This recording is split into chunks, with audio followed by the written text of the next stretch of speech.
Welcome to Searching in Agiloft. In this video, we'll be covering how to use the table search block to quickly search through records. The table search block appears above each table. You can hide or display the search block by clicking on the search button in the action bar. You can select a specific field to search in the box to the left, or use the text option to run a full word search on all the fields in the table, including any attached files. For example, typing the word support into the search box and hitting go finds all contracts that contain the word support. The text search can also find ranges of records by their ID number.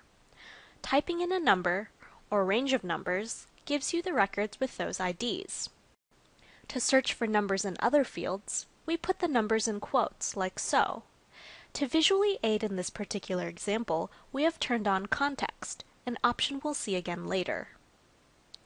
Now let's cover searching on a particular field. Depending on the field selected, appropriate operators and input types are shown. Choice fields are considered to be sorted in descending order, so you can find multiple values by using a greater than or less than criterion.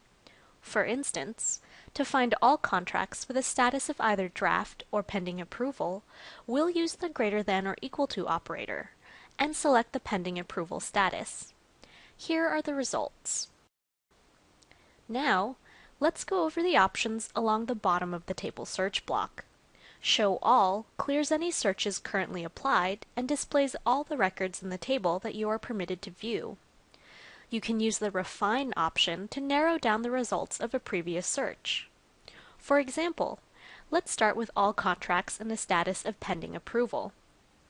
If we now select the Refine option and run another search for company name equals IBM, we end up seeing all contracts that are pending approval with IBM. In order to see the search criteria currently applied to the table, click on Click for Details. Instead of searching for an entire word, the String option returns any record containing that text string. For example, if we search for the word mob, we get no results since none of the contracts contain the word mob. If we turn on the String option and search again, we now get contracts that have the words containing mob, like mobile. Clicking Context before running a search provides the field name and context in which the search term was found.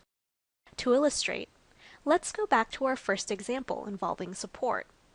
While most contracts have the word support directly in the contract title, notice that these two contracts do not. Let's run the search again to find the context. The context appears below the record.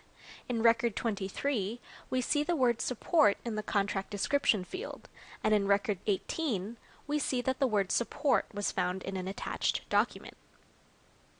The Active Only option applies an additional filter to any display based on a search defined in More Options.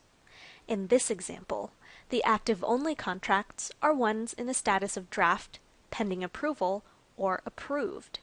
This box acts like a very special Refine option. Clicking More Options brings up a pop-up that controls some extra search settings, including the definition for the Active Only option we just covered. You can create your own search here to define what you want to be considered active. This concludes our tutorial on the table search block. For additional search instructions, please watch one of our other videos.